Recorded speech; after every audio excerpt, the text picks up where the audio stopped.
Okay, and we're live. Hello, good evening, everybody. Good evening, Flip. I hope you guys are having a pleasant evening right now. This during, of course, we're still in the midst of the pandemic. I hope you guys are staying safe, having a pleasant evening tonight. Tonight we have a very special webinar. We have a guest with us, Dar Tinilo. Hi, Dar. Hello. Hi everyone. I'm Dar. and I'm the founder of the Beldager Power Planner. And we make planners for the past 16 years. And actually, this 2022, kaka-release lang namin ng 16th edition of our planners. And I actually invited myself to your group with the help of Jason. And then I just wanted to reach more Filipinos and teach them how to plan in the middle of the pandemic. Kasi alam naman Oh, natin ngayon, 'di ba? Medyo ano talaga, challenging times, and then I hope to kahit papaano parang this is my way to be able to contribute to our country at least at this time. we appreciate it, Dar. We appreciate the sharing your knowledge with us. If you guys can hear us and see us, if everything is going right, please say hi. Please comment in the comment section down below. Let us know where you're watching from. You can also you could also comment plan if you guys want to plan for the next year. Ito ba yung gusto nyong gawin? Because yeah, medyo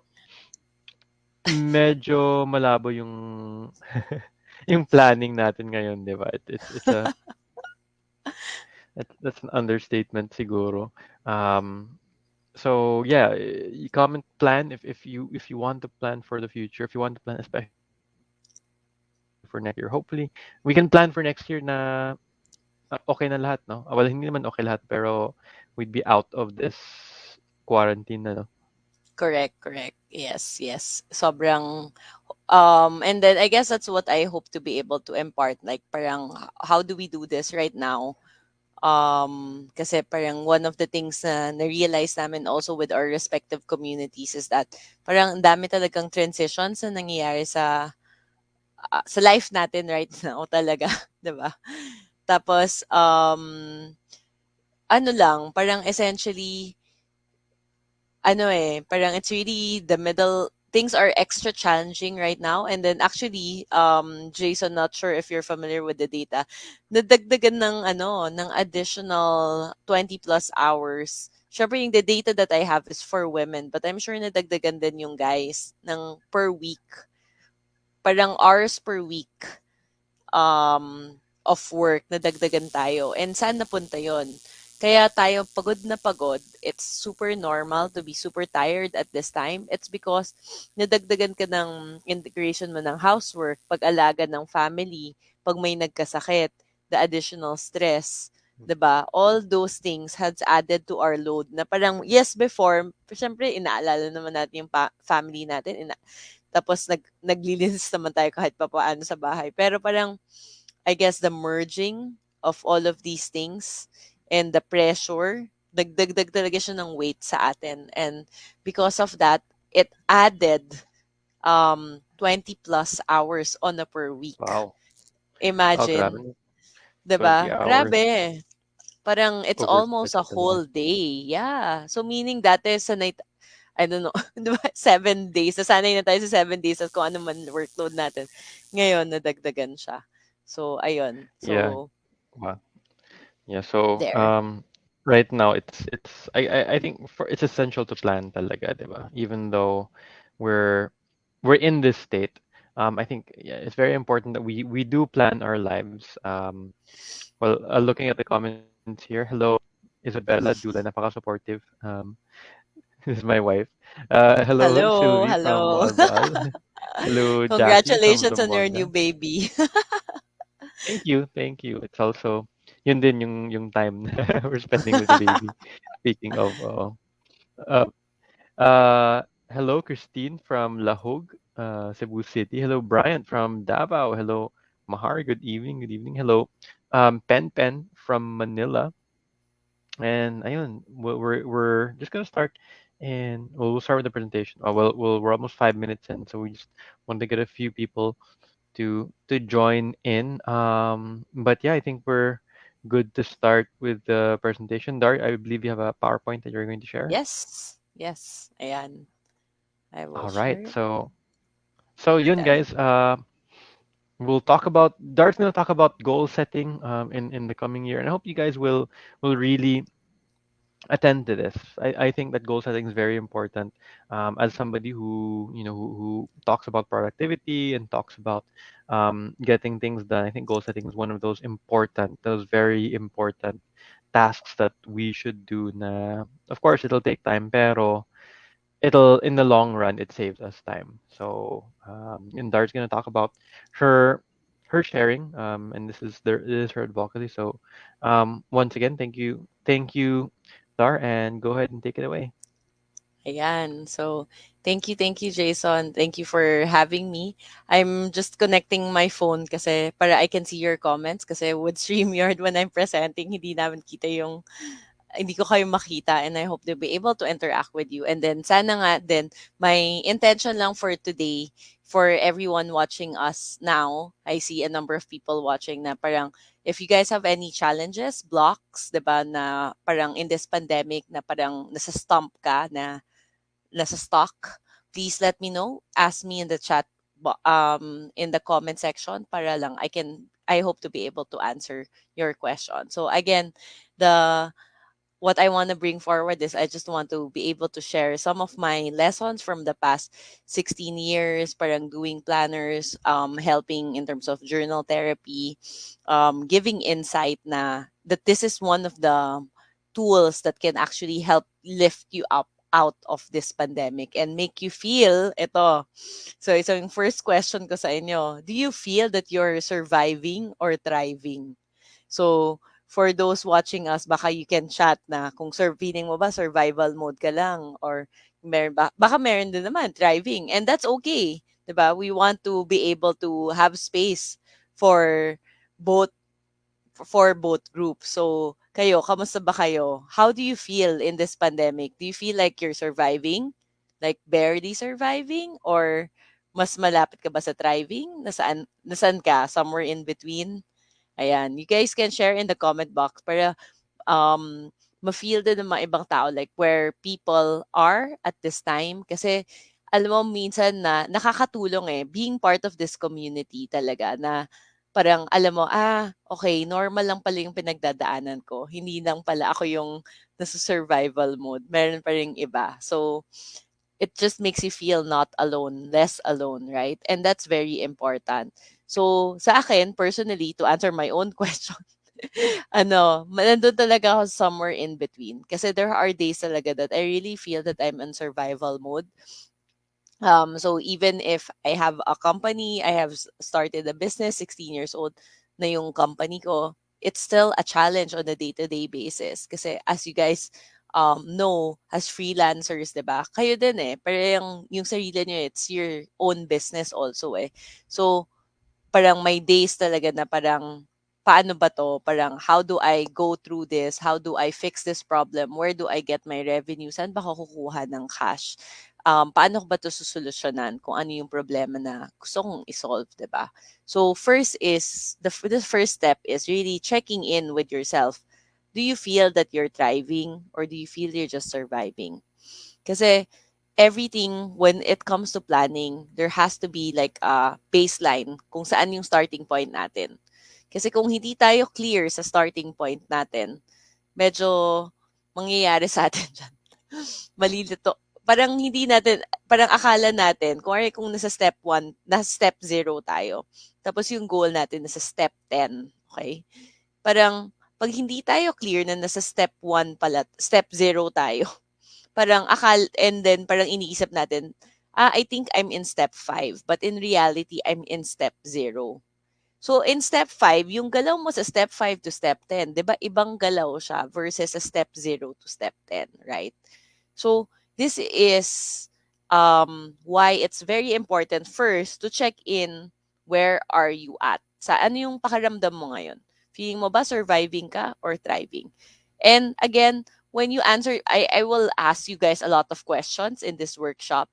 And I'll try. I hope you'll be able to engage with me during this workshop. But kung medyo nahihiya pa tayo, okay lang din naman. Pero maybe you can write it down in a notebook or any paper that you have para lang it's a check-in also for yourself. So again, answer the question as honestly as possible. Are you surviving or are you thriving?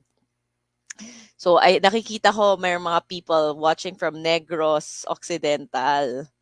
And then ay talaga maganda pa boses ko or si Jason, maganda yung boses. Surviving, sabi ni Christine, but I want to think that I'm thriving. Christine, okay yon actually. Tama talaga yun na parang ako, may ganun din, parang sabi ko, surviving ako pero gusto ko actually thriving ako. Pero meaning, kailangan lang talaga natin to be honest. Ano ba talaga yung totoo? Kasi iba yung wishful thinking sa fact. 'Di ba? Na ito yung totoo. Ito yung grounded on reality. Right? Um, it's not about being positive or negative. It's really just, okay, I want to be honest with myself. And that's the intention that I want you guys to go into when you're planning.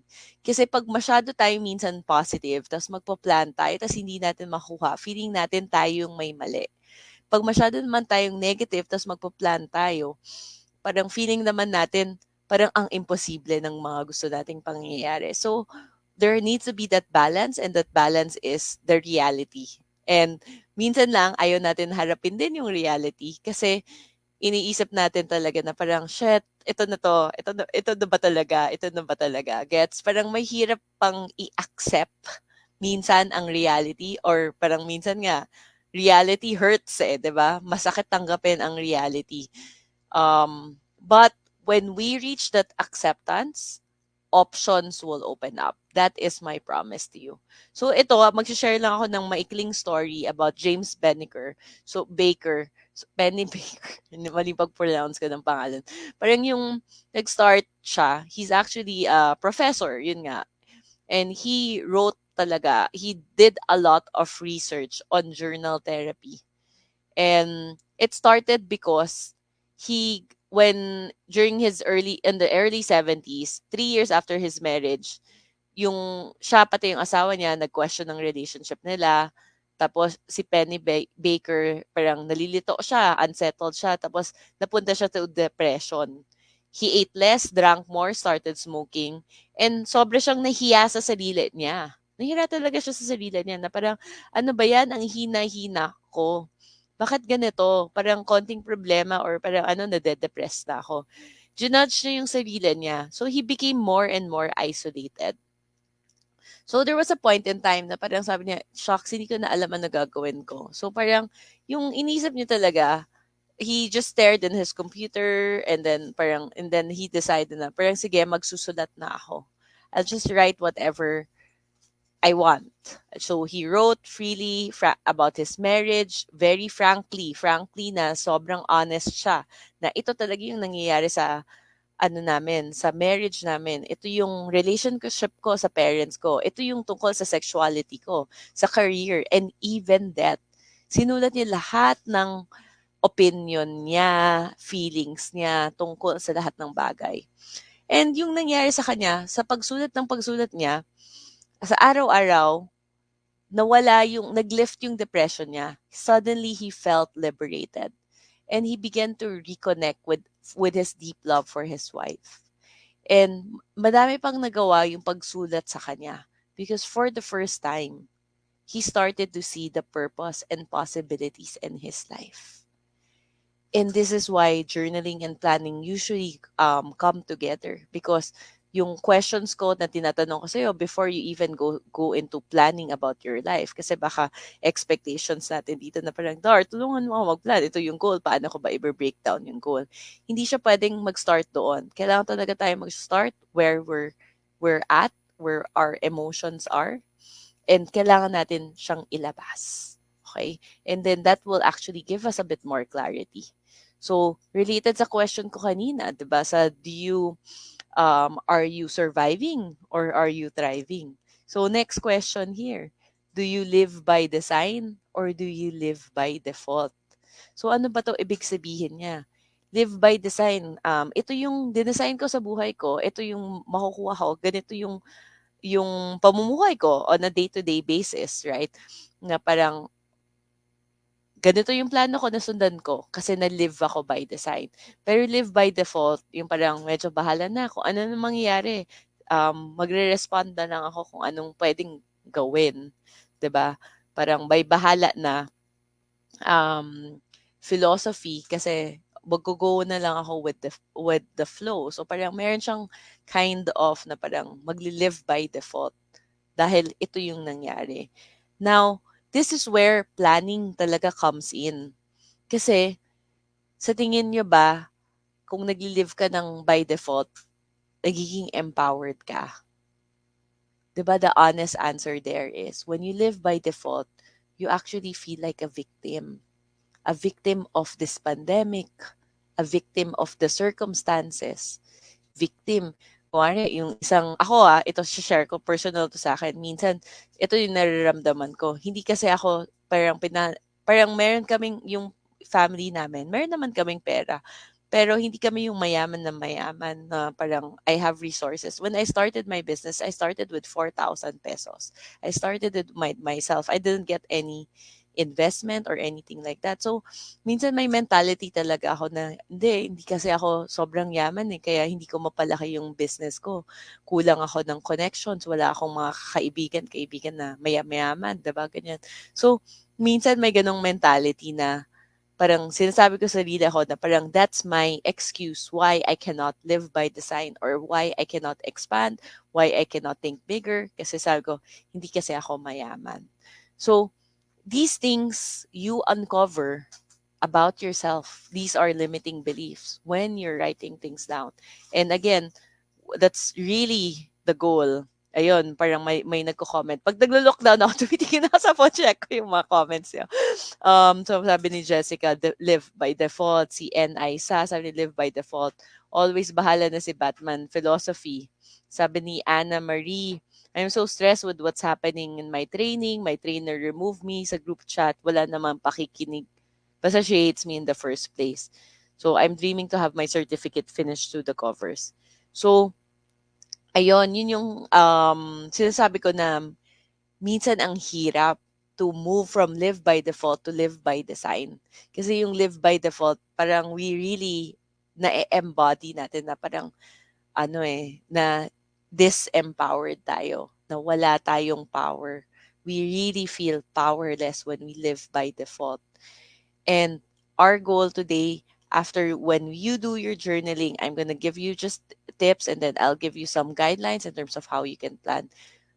You can move towards living by design. So, hindi, again, gaya ng any process, hindi naman to overnight. You really just need to do step by step and pagtsatsagaan mo yung sarili mo.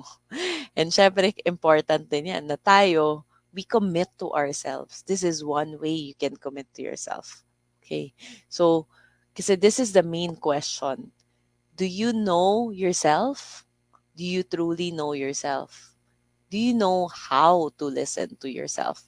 Kasi most of the time, 'di ba, parang tinatanong ko mga tao, "So, ano ba gusto mo?" Parang ganyan. So, parang minsan may nasasagot, minsan kulang ko lang, but they don't know why do I want it. Kunwari sasabihin ko, "Gusto ko kasi mag-travel, gusto ko magkaroon ng madaming pera."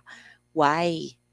What is it deep inside you that makes you want those things? Gusto ko ng madaling buhay. Bakit? Bakit? You need to be able to ask you, there's 7 whys na tinatanong mo na parang kunwari meron kang goal. Gusto ko mag-earn ng 1 million. Why? Gusto ko kasi yung family ko hindi mag-aalala sa pera. Why? As in, why ng why? Hanggang 7 times yan na aalamin mo. And minsan ito, it really comes out in terms of writing. Sorry, nahaching ako. So, do you know yourself? Um, It's one of the best advice that I could give in the pandemic na take this time to fall in love with yourself. Kasi aminin na natin during the pandemic, during our hardships, we fall out of love with ourselves. Bakit? Hirap ng buhay Naiinis ka sa sarili mo. Bakit kasi hindi ka kasi mas magaling, hindi ka matalino, hindi ka kasing ganito ng kuwari kung iko-compare mo sa ibang tao, hindi ka matiyaga, 'di ba? We judge ourselves eh. So, we cannot move forward if we keep on judging ourselves. Pag palagi nating husgahan yung sarili natin, palagi natin apiahin yung sarili natin, mahirap talaga mag-move forward. Kailangan meron tayong um, detached discernment. Detached meaning parang i-assess natin ang sarili natin without much emotions. Na parang, as of today, ito lang yung mga alam kong gawin. Lista mo. Ito lang yung mga alam kong gawin, ito yung skills ko, ito yung connections ko, ito lang yung meron ko. And that's okay.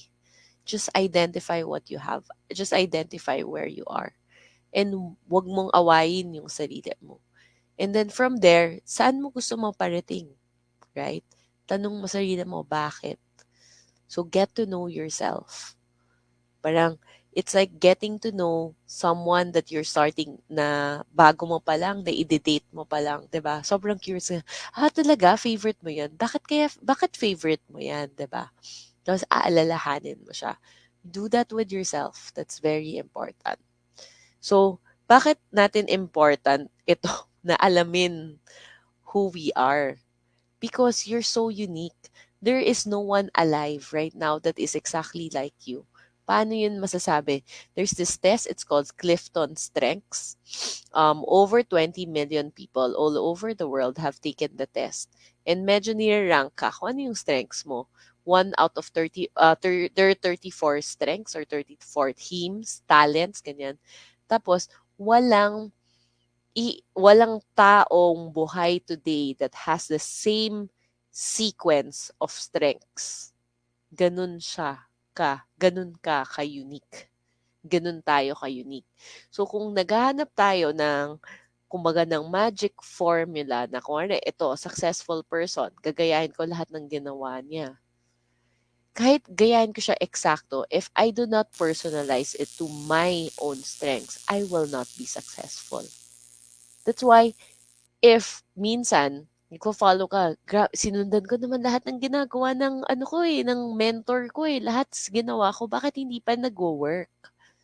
You haven't personalized it to the way you are magical. And this is something I need everyone to digest na kailangan ma-absorb natin po ito.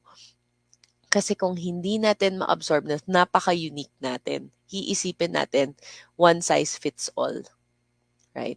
We learn from others. That's very important kasi gusto nating itry kung ano yung mga techniques nila. Itry ano yung mga nakatulong sa kanila magbigay ng success sa kanila.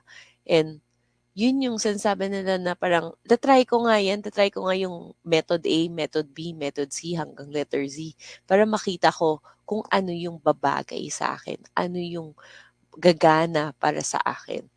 So, it goes back. If you don't fully know yourself, how do you expect to live life to the fullest? How do you expect na magiging successful ka kung hindi mo man lang talaga kilala yung kiliti mo? What makes you happy? What makes you excited? What makes you kilig? Right? What makes you frustrated? What are your triggers? You need to understand yourself better so that you can live yourself life to the fullest. I share this quote talaga na late at night, have you experienced a vision of the person you might become, the work you could accomplish, the realized being you were meant to be? Are you a writer who doesn't write, a painter who doesn't paint, an entrepreneur who never starts a venture? Then you know what resistance is. Minsan yung totoong kalaban talaga natin are parang, there's a quote that I remembered from last week.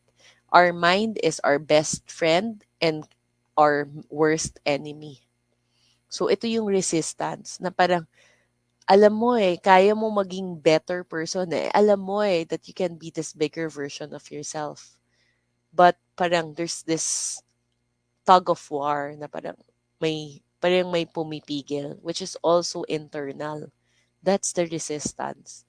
That's what we want to learn more about when you're journaling for yourself because you want to learn how to use our mind for the best for your best benefit. You want your mind to support you, not go against you. Paano ba nag-go against yung mind natin? Pag nagsi-self-sabotage tayo. So ito, there's just a quick study that results that I want to share to you just to prove to you na napaka-important for you guys to write your goals for the future. So Yale University study to. So ginawa nila sa mga students nila, 'di ba? Ivy League school to sa US, one of the best college universities in the world. So yung mga tao na pumupunta dito, matalino and then well connected na 'yan kasi hindi naman cheap mapapunta sa Yale University eh. So mahal yan. So, I'm sure there's scholarship. So, they're like yung super talinong mga tao sila dyan. Pero, at the same time, mayayaman na rin yan nag-umpisa. 'Di ba? After they graduate, right after, just before they graduated, parang ano sila, nag-survey sila. O, sino dito yung nagsulat ng goals nila para sa future? Kasi 'di ba, after college, parang right after college, yun yung parang ang dami nating hopes and dreams, 'di ba? Dami nating gustong gawin. So may 4%, sabihin natin 100 silang students na nag-graduate. Apat na tao, nagsulat sila. Meron silang clearly written goals for the future. Um, and then the rest, the 96 people, 96%, hindi sila nagsulat ng goals. 20 years later, ano nangyari? Yung apat na tao na yun, mas mayaman versus the combination of the 96%.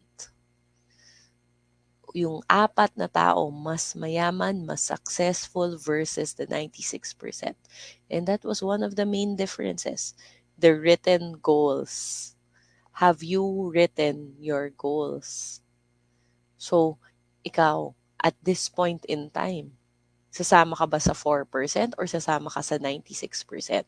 And hindi siya coincidence ha, hindi yan tsamba na based on statistics, sa buong mundo, 95% ng population nagde-depend sa family, friends, charity, company, or country's pension or SSS tawag sa atin pag nag-retire sila. 4% lang ang nagiging self-made people. And part of it is because they set regular and conscious goals. Okay? And kaya yung sabi kanina ni Jason, more than ever, kahit nagpa-pandemic, mas kailangan natin mag-set ng goals. Lalong nagkakagulo, mas lalo natin kailangan mag-set ng goals. There is really power in vision. So, um, I'm sure hindi naman first time na narinig nyo na yung power ng gumawa ng vision board. So, ito, I usually just share this information na when you're starting with any kind of planning, you need to get into that space wherein you visualize na imagine mo ano talaga yung best possible life for you. What is an abundant life? And you need to really imagine it. Hanap kayo ng pictures sa Google, put it together, cut and paste, print nyo, ganyan. Hindi na kailangan sa magazine. Basta hanapin nyo lang sa Google, tapos i-print nyo lang siya, dikit nyo sa notebook nyo, or sa papel, tapos itabi nyo lang, tinitingnan mo siya. Kasi may power talaga, believe it when you see it. 'Di ba? Most of the time, that's very human. Kaya 'di ba, kahit sa 'di ba, doubting Thomas sa gospel kay Jesus, 'di ba? Sabi niya, parang I won't believe na nag-rise ka from the dead unless nahawakan kita. It's very human that you will only believe it when you see it. So, use that to your advantage. Visualize because you will believe it more and more the more that you can see it.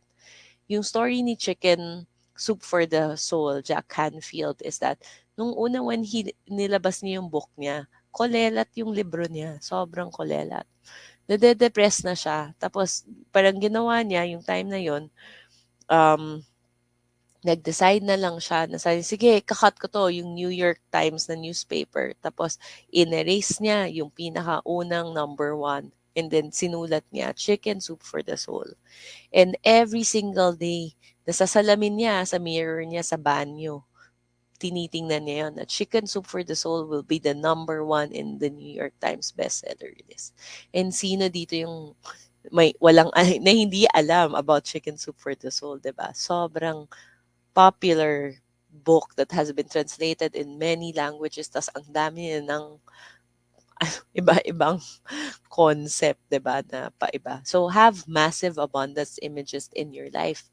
Itadtad niyo yung kwarto niyo, itadtad yung banyo niyo ng abundance images.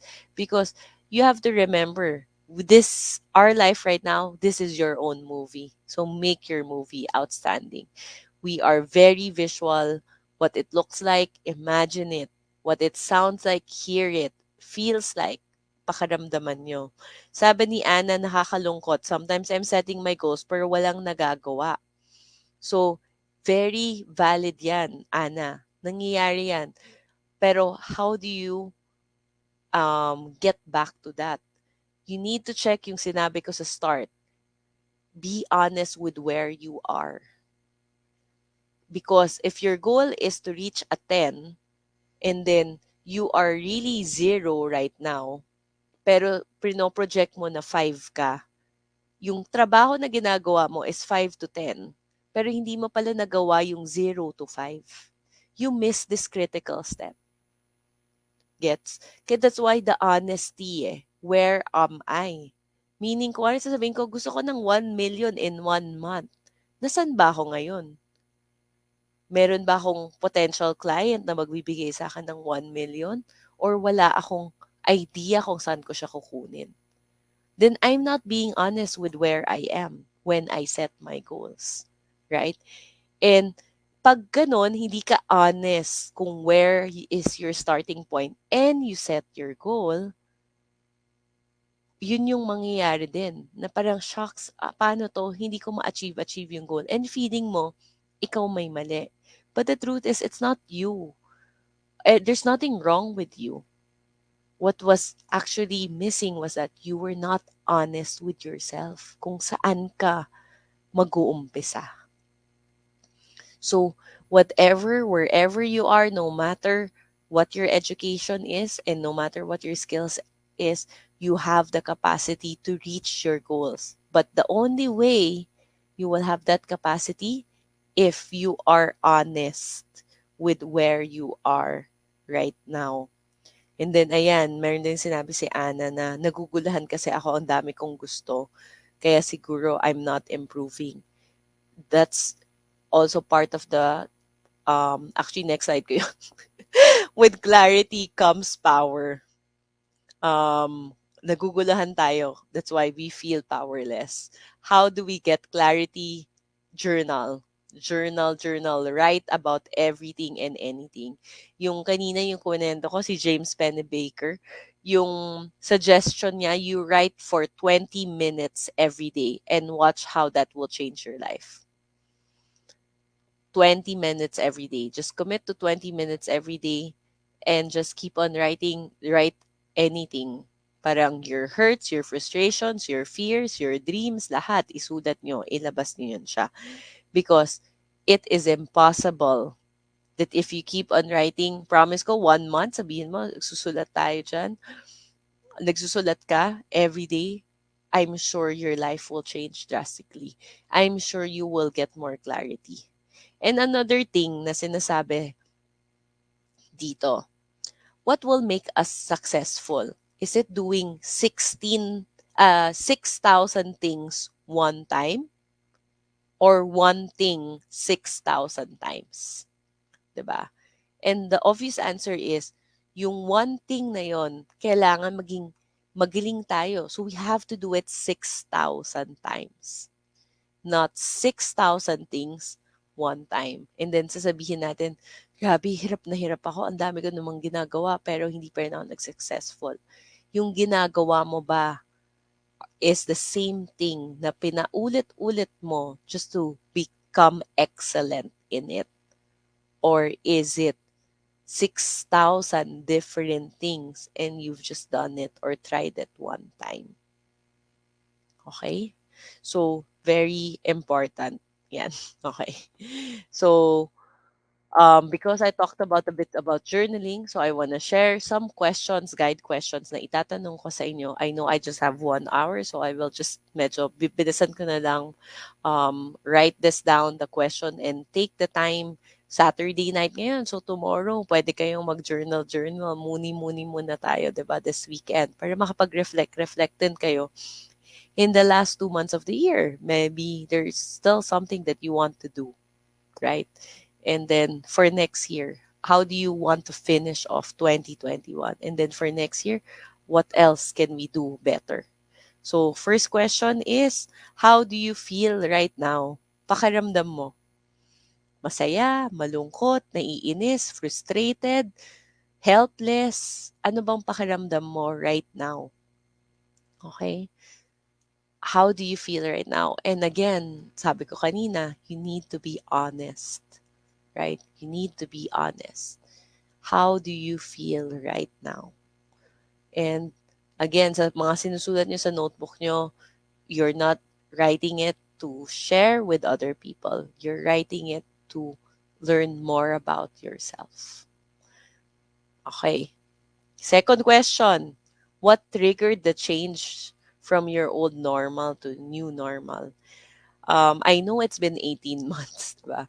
Pero meron yung turning point na parang anong nagbago kaya ito yung naramdaman ko na, shocks, oo nga, nagbago na yung buong mundo. 'Di ba? Na-feel niyo na ba yon during this pandemic na parang gusto mo magmura, gusto mo mag-ano na parang feeling mo talaga nagbago na talaga yung mundo. Ano yung trigger na yun? Na nag-change ka ba ng jobs? May bago ka bang napag-aralan dahil ba sa government lockdown? Maybe someone you know got sick? Ano yung nag-trigger? You need to identify this because you need to sort of mark saan nag-change yung life ko. These markers in your life, you need to know. So you need to, para ma-figure out mo ano yung pagbabago sa sarili mo. Okay? Number 3, ignore the link. How do you feel about these changes? Sa lahat ng mga pagbabago na nangyari na nag-trigger nga, ano naman feeling mo? Maybe, this was for the best. Or was it, oh my God, hindi ka na talaga alam anong gagawin ko. Parang nalulungkot ako, nade-depress ako, na-frustrate ako sa mga changes na nangyayari sa buhay. Natin ngayon, sa family ko, parang sobra akong na-overwhelm sa emotions ko. How do you feel about the changes? Again, be honest with yourself. Next question is, what have you done in the past 18 months to cope? 'Di ba? 18 months na since March 2020. What have you done? Nag-start ako ng sabi kanina ni Ana, nag-start ako magluto.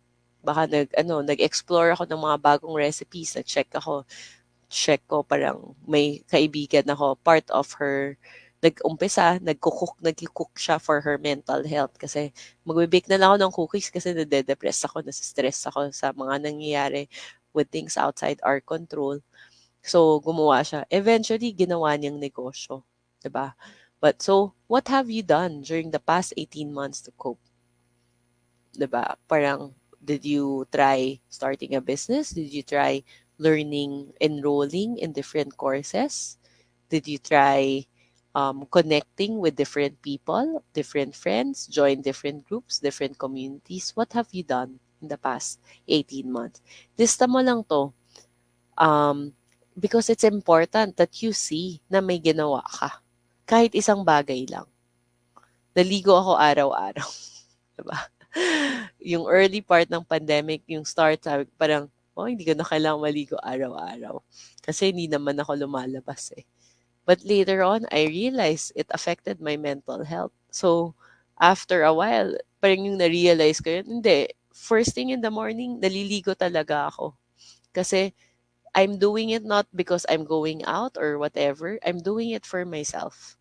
It's as anchor sa sarili ko na this is the start of my day. This is a new day and maliligo ako. Okay? So, It can be small, it can be big. It's all up to you. You can also have na nag-exercise ako, nag-start ako. Kumain ako ng favorite food ko. Kasi parang na-feel ko talaga yung emotional stress. So, kumakain ako ng favorite food ko. Pwedeng ganyan. List down mo lang. Again, there's no judgment.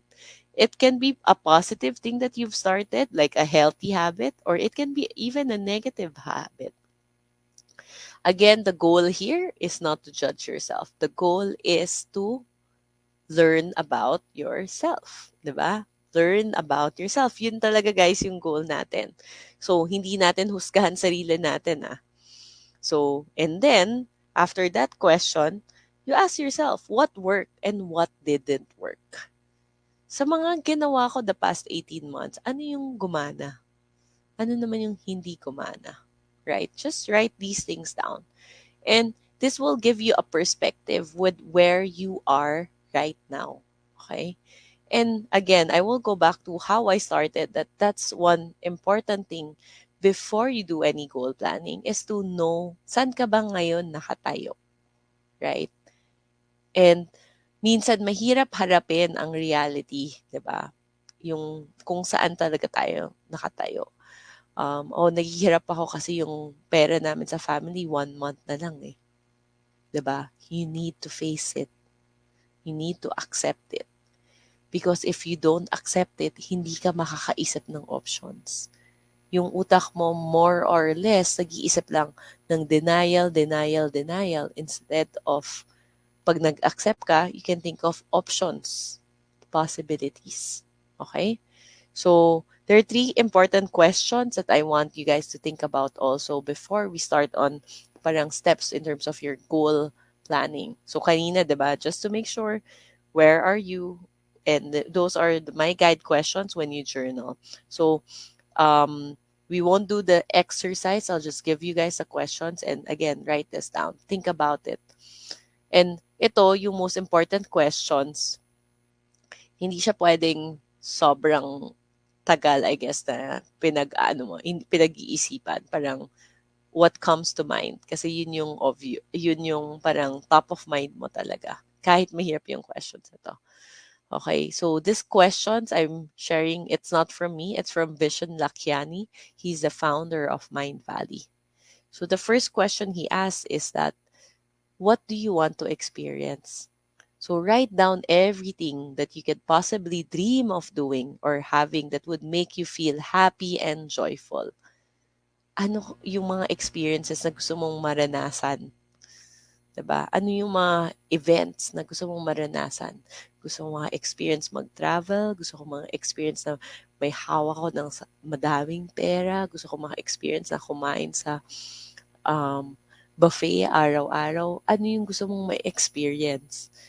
Um, you just write it down and list down as many as you want. It's not the time to edit yourself. Minsan kaya tayo nasa stuck, parang iniisip natin na, bakit ba na may mental block ako? Why do I feel so stuck? Tapos yung ibang tao, parang ang dami nilang inspiration. Bakit ang dami nilang ideas? Tapos ako wala akong ideas. Bakit? Kasi yung nangyayari diyan, minsan 'pag nagkaroon tayo ng idea or may thought tayo, instead of sharing it, we edit ourselves na, "Wait, wait, wait, hindi ko puwede sabihin, baka mali. Ay, yung idea ko na, hindi naman kaya, imposible naman 'yan, 'di ba?" So, because nasanay tayo with most of our life na ine-edit natin yung sarili natin, the way our brain works, funnel siya eh. Parang ganyan, 'di ba? Malaki tapos paliit 'yan. Palabas 'yan. So kung hindi natin nilabas yung mga ideas na yun dahil inedit natin, bubuo siya dito. So that's why you don't feel stuck. That's why you feel stuck. And that's why the journaling will help you. The writing will help you. Write 20 minutes every day and check and see how it will affect you. Then the next question is, how do you want to grow? How would you like to develop yourself? What are the character traits? Kasi kung yung ini-imagine mo, 'di ba, sa sarili mo na ito, gusto ko maging ganito kayaman, gusto ko ganito yung ma-achieve ko sa buhay, dito, gano'n. What kind of person do you need to be? to be able to reach those goals? How do you want to grow? What are the things that you need to master? Okay? So, just write it down. No judgment. Hindi ko sinasabi yung mga things na sinulat nyo, kailangan nyo gawin in the next 2 months. So, huwag nyo i-pressure yung sarili nyo. Kailangan nyo lang isulat. Kasi, again, our goal here is self-awareness. And then number three, four today. Number three, how do you want to contribute in this world? What will be your legacy? How will you make the world a slightly better place? Which problem in the world would you like to solve for the planet and humanity? Okay? Um, we are all good people deep inside. Hindi ka magiging masaya kung wala kang mailalabas na gift sa mundo. Wala kang mako-contribute sa mundo. You will never be happy if you do not know what this is for you. And this can even be as simple as really supporting your family. That's a contribution. You need to know what contribution you want to give to the world.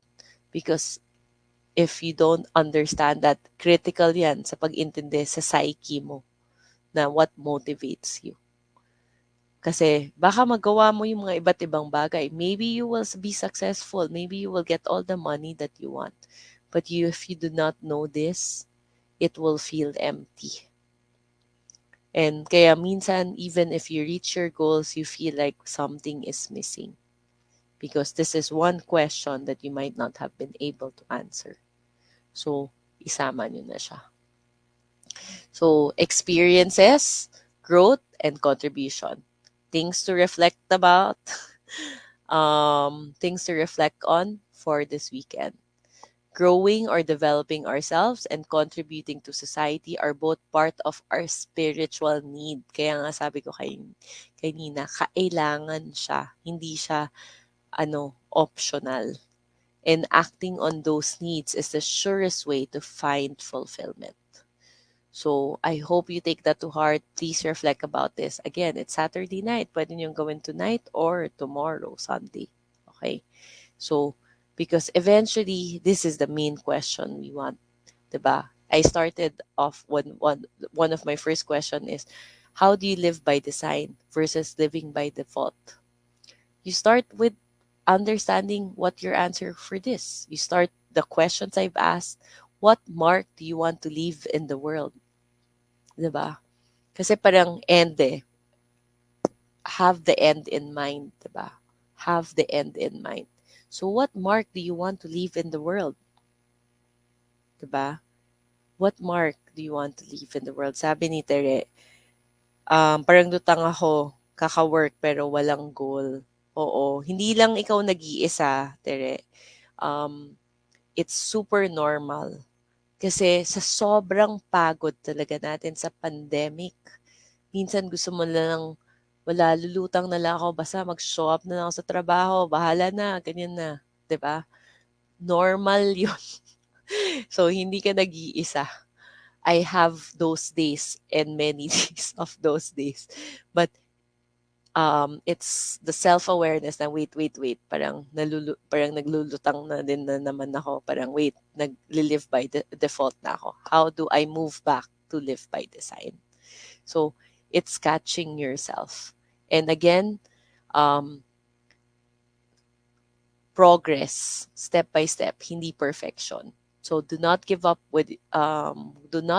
on yourself because na parang shocks today lutang na naman ako or today live by default ay nako hopeless talaga ako. Don't do that. You don't need to judge yourself. We have good days, we have bad days. As long as you're aware, then you can do something about it. So, there are questions ito. Another, pwede nyo ding screenshot. 7 questions to ask yourself. And again, this is more on getting to know yourself. So, sabi ko nga kanina, it's about you falling in love yourself. Ano bang kiliti ko? Ano ba yung mga gusto ko sa buhay? Ano ba yung what will make me really happy, right? So, these are questions so that you can plan. So, 7 questions to ask yourself. If you won 1 million USD dollars, so 50 million pesos yan na. Hindi yan maliit. $1 million sa lottery. Anong gagawin mo na iba sa buhay mo right now? Anong iba? 'Di ba? Anong pagbabago with how you live your life? Okay? Just think about it, right? Lalim ng mga questions na 'to kaya kailangan ko lang siya i-explain pero hindi ko ine-expect na susulatin niyo yung answer right now kasi again, medyo malalim din siya. If you had 6 months to live, 6 months na lang, but would live that time in perfect health, meaning healthy ka, walang masakit, sobrang okay ka, 'di ba? If you had 6 months to live, what would you do differently with your time, right? Alam mo, sinasabi ko 'to sa team ko, eh. Um, what if, mag-e-end of the world na, pero may 5 years pa before end of the world? Siyempre hindi mo naman puwedeng gastusin lahat ng pera mo na parang wala ng bukas, 'di ba? Kasi 5 years pa yun, eh, medyo matagal. Ayaw mo naman maghihirap ka sa last 2 years of the end of the world, right? So it's very important to make sure na ma-plan mo yung 5 years na yun. So ito, 6 months to live. What would you do differently with your time? Okay. Then number three, what have you always wanted to do but have been afraid to attempt? Common question 'to, eh, 'di ba, sa mga coaches. If you're not afraid to if parang binigyan ka ng power na whatever you do today, hindi ka magfa-fail, ano 'yun? Anong bagay na 'yun, right? Sa Harry Potter, sa mga fans ng Harry Potter, ako fan ako guys ng Harry Potter. 'Di ba may Phyllis Alexis, tama ba yung pagkasabi ko? Na parang lucky siya, parang liquid luck. Na basta hawak mo siya, everything will go according to your plan. So, if you had that, what would you do? Ask yourself that. Then, question number four, if you could be granted any one skill or ability, what would you choose? If may magic power, ano yun? Skills, ability, sobrang galing kong magsulat, lahat, ganyan. Kaya kong mag-translate ng ano, copy and or na parang tagos sa puso. Gusto ko maging magaling magsalita. Gusto ko magaling sa math na parang lahat ang bilis ko mag-compute. Anong mga skills or abilities yun? What gives you also your greatest feeling of pleasure and satisfaction? Na parang kahit maliit na bagay, yes! Ang saya! 'Di ba? Ano yun? Ano yung mga bagay na ganun? And then number six, what legacy? Balik lang sa question kanina, pero phrased and differently. How do you want to be remembered? Kasi yung kanina, leave, yung what mark do you want to leave, eh, di ba? Meaning, ano yung difference na gusto mong ibigay sa mundo? Ito, how do you want to be remembered? Paano mo gusto na maalala ka ng mga tao? Pag nawala ka na dito, wala na tayo sa mundo, paano mong paano mo gusto na naalala ka ng tao? Sana tama yung pagka-explain ko. The number seven, if you knew you were guaranteed success related sa kanina, what is one great achievement would you dare to dream for yourself? What is one great achievement would you dare to dream for yourself? Ask yourself that question. Such an important question. Because this tells you what you really want, but you don't want to dare to declare this dream because you're afraid to fail. And we are all afraid to fail. Even me, I'm afraid to fail. Right now, in the pandemic, our business is also not in the best place. But it's just grounded for me in purpose na parang this is important what we're doing. And that's why I want to be able to do this, like do this advocacy to communicate to as many Filipinos as possible how to plan, how to ground themselves with reality. Because bit by bit, sana ma-reach natin yung buong Pilipinas, 'di ba? And then if Filipinos are able to plan better, then maybe we have a better Philippines. Then maybe we have a better future, right? So I hope we can share this with your um, family also and friends, yung mga tips that I shared. So ito, goal mapping, number one. Try ko bilisan kasi unless okay lang may overtime. Dream, what do I want? So we all dream in pictures. So shinare ko kanina, 'di ba, yung kung power of visualization. So just identify ano yung mga pictures that you have in your mind na gusto mo maging reality. Okay? Um, just look for it in Google, internet, i-cut and paste yun lang, i-print natin. Make a list of what you want to achieve. Just list. Do not edit. Okay? Anything you desire, close your eyes and imagine. Number two, after ilista mo yung lahat, you need to prioritize. Okay? Kasi kung lahat siya, walang dates, hindi mo siya gagawin. Parang feeling mo, intangible yung oras. Gets? That's another mistake in planning. We feel we have all the time in the world, but we do not have all the time in the world. We just have 24 hours in the day, 7 days in a week. So, how do we organize and order what we want? Para hindi rin tayo frustrated na feeling natin, dami kong gusto, hindi ko magawa-gawa. Prioritize. Kasi, yung sa mga gusto ko, isa lang talaga yung kaya kong gawin today. And then, do you feel bad? No. Because yun, reality eh. Okay, kaya ko to. Ito lang yung kaya ko for today.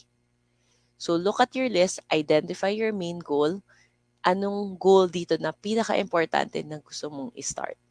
Then, now, rewrite it using the personal positive present tense na I am, parang I have done, parang positive siya na present tense that I have, ano bang pwedeng goal natin? I have achieved my revenue targets for the year. Or I have saved 1 million pesos in the bank. Thus, it's positive present tense kasi kailangan mong ma-feel siya in your present tense. Okay. Okay? Order order and prioritize. Hindi pwedeng lahat 'to gusto kong gawin. If lahat gusto niyong gawin, wala tayong magagawa. Part of our acceptance of us being human is doing one thing at a time. Multitasking is a myth. Okay? Number three, draw. What does it look like? So kanina sabi ko, kumuha kayo ng pictures, 'di ba? Yung dream, ano ba, pictures. Next, i-prioritize mo. Number three, i-drawing mo. Kahit pangit ka mag-drawing, okay lang yan. Do not judge your drawing. You need to translate. Kailangan mo mag-make yung connection, yung left brain and right brain mo para mag-connect yung brain mo. And more neurons, brain cells, gagamitin mo para mas ma-absorb mo yung pangarap mo. Okay? Again, it does not have to be a masterpiece. Pwede siyang symbolism. But please use as much color as possible. We want to activate more brain cells for us to visualize. Okay? Kasi mapapaisip ka eh. Kung sabi ko, gusto ko ng 1 million pesos in terms of saving. What does that look like kaya? Kung yung picture ko kanina, pera. Muhanap na ako mga pera. Pag drino ko ba, dodrawing ako ng madaming 1 million? Gusto ko ba dollar sign? Gusto ko ba peso sign? Ano ba? Gusto ko ba kung anong mabibili ko sa 1 million pesos, 'di ba? Or gusto ko yung bangko, i-visualize ko. Nagets nyo ba? Na when you draw it, mas nag-iisip ka na ano nga yung mas meaningful sa akin. And that's very important when you're dreaming and you're planning because you want to use 100% of your brain, right? Kasi kung you just use 1% of the brain, kaya siguro hindi natin nagagawa yung na-achieve yung pangarap natin kasi we're settling na 1-2% lang eh, diba? Let's use the most of our brain. Number four is why, diba? Kanina, medyo paulit-ulit ako sa why. Why do I want it? Para kanino? Ano ba? Kasi kailangan pa rin natin ng emotion to the goal, emotion to the plan. It's the fuel for our motivation. I want to achieve my goal kasi I want financial freedom. Kasi ito yung way na feeling ko, the best way I can express my love, 'di ba? Isulat nyo, what is your why related to that goal, okay? So, and then, the number 5, kagaya kanina, in order nyo, 'di ba? Parang sequence nyo na. Ito yung pinaka-priority number 1, priority number 2, priority number 3. Number 5 is, when do I want it? And you need to put a date. Simple example nito, pag kuwari utusan mo yung kasama mo sa bahay, whether kapatid mo, magulang mo, asawa mo, na pakuha naman yung ano, yung baso ko. Pag sinabi mong pakuha, walang time, pwedeng hindi sila gumalaw, 'di ba? Kasi baka bukas, mamaya, ganyan. Pero pag sinabi, pwedeng pakikuha ngayon yung baso ko. Ngayon na pwede kasi nauuhaw na ako eh. Gagawin niya kaagad, 'di ba? Just by identifying the when. That's how our brain works. That's how our mind works. Work with your mind. Work with how our mind works. And when you are specific like this, you will get more things done. Okay? And again, pick a date that balances courage and consideration. Bakit consideration? Your reality right now. Kaya mo ba talaga? Be honest. Baka gusto mo, 'di ba? Parang sa totoo lang, gusto ko 'to eh, pero be honest, pero sa totoo lang hindi ko pala siya kaya right now. So ano yung kailangan kong gawin para maging kaya ko? And at what date, at what time? Ano yung kailangan ko para maging kakayanin ko siya? 'Di ba? Then you cover the step 0 to step 5. Hindi siya nag-iilusyon tayo na sa step 5 tayo para umabot sa step 10. We're honest na we're in step 0, not in step 5. So, okay, gawin muna namin turn from step 0 para umabot sa step 5. Pag sa step 5, oh, yan, dyan na tayo, step 5 to 10. Okay? Again, the when is important. Then the number 6 is how. How will I achieve it? 'Di ba? Hindi naman puwedeng mangarap lang tayo tapos pray lang tayo na, "Lord, ito gusto kong makuha." Kailangan din natin magplano, anong mga actions kailangan natin. Yun nga, kailangan ba tayong aralin para maging mas, alam natin, mas kabisado. Kailangan ba natin mag-practice, yung sabi ko, do one thing 6,000 times, then you achieve excellence. 'Di ba? Meron ding sinasabi 'pag 100 hours na reach mo, ay 10,000 hours, not 100 hours. 10,000 hours, then you become an expert on something. It's 10,000 hours. So, you study, you save, you learn new skills, you write it down. Ano yung mga kailangan mong steps gawin para ma-achieve yon? And again, write it in the form of an affirmation, meaning positive na I am studying to become, I'm studying this, I'm saving this, I'm learning. Very positive lang siya. And then number 7 is the who. One of the biggest mistakes that we have in terms of going towards our success or going towards our goals is we think that we can do it alone. No man is an island. That's a overused phrase. Paulit-ulit yan sinasabi. Pero hindi talaga natin kayang mag-isa. Impossible siya.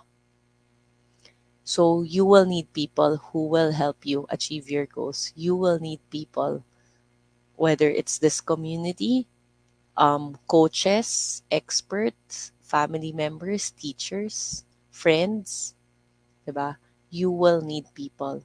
Now identify the people you need help from.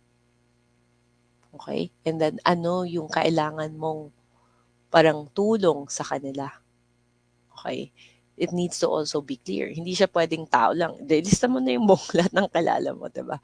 Pero then, if you write all, then it means you have not even selected. So you need to write us down.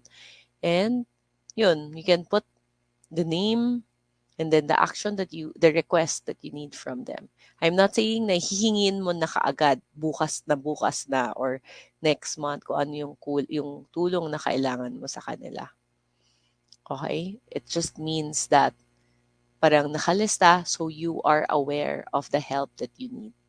And Kaya kailangan din yung action kasi just in case hindi kaya ibigay sa'yo, okay, kailangan ko ng matuto, let's say, on copywriting. Tapos ine-expect ko, si coach ganito yung tuturo sa akin. Pero na-realize ko, shucks, hindi ko pala siya afford at this time.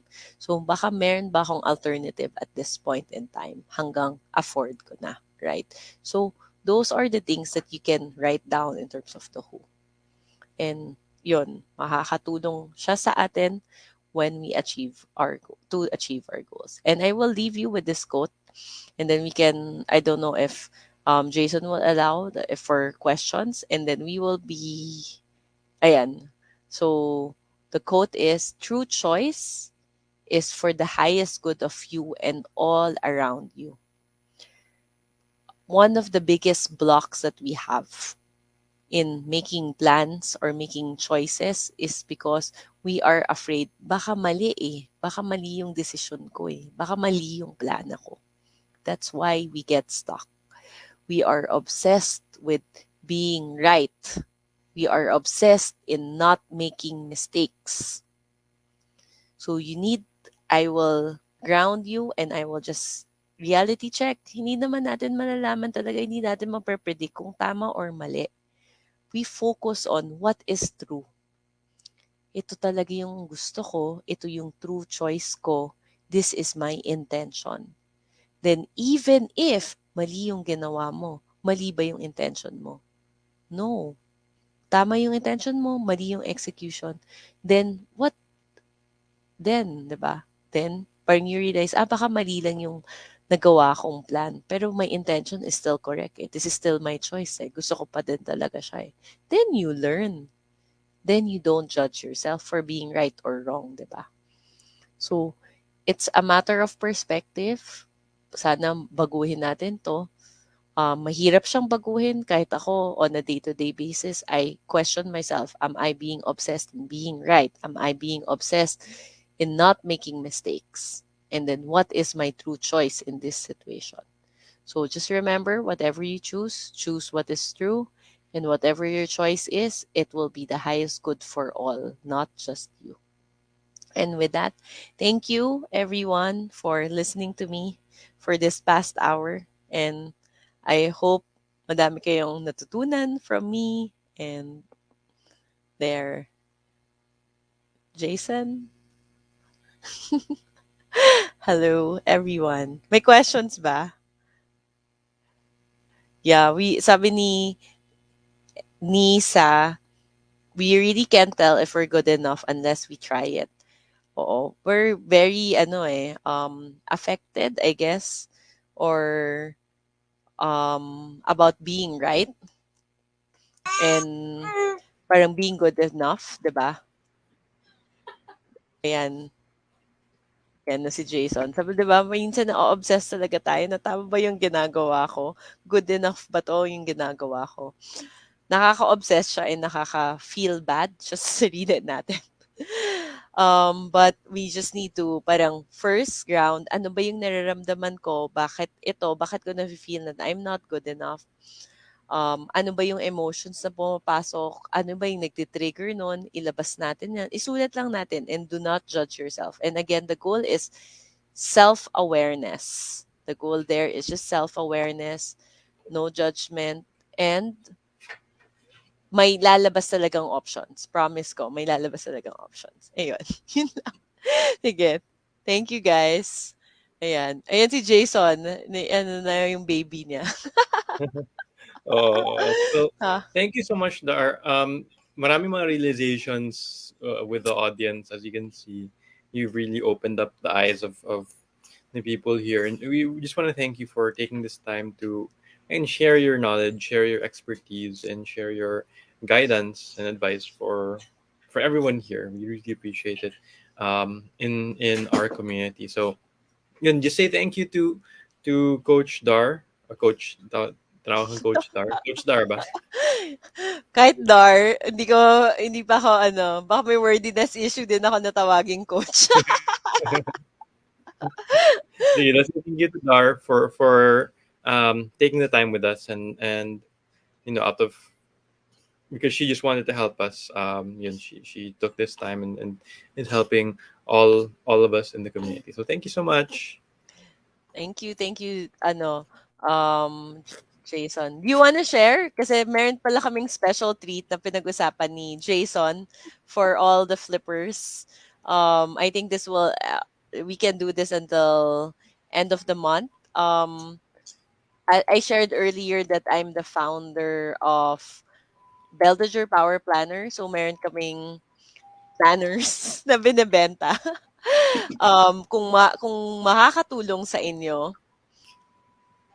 you can go to crazyaboutpaper.com and you can check out the planners that we have, and we're giving a special 5% discount for all the 2022 planners. So check it out, and then CapX Flip. Tama? CapX Flip. And then we'll Yeah, share the lang details also in your group. Yun. So yeah, yeah. it's an exclusive promo for everyone here today. With that, Yeah, so we'll share okay. the link and the coupon Mhm. code. Keep it going. And so thank you once again, so much, Star, for everything, and thank you to everybody who stayed on. Thank you for being part of this, because this is you are a big part of why we do what we do, diba? So Yes, yes. thank you guys. Okay. Thank you. You have a you have a great rest of the evening. Yeah. Bye bye. Bye.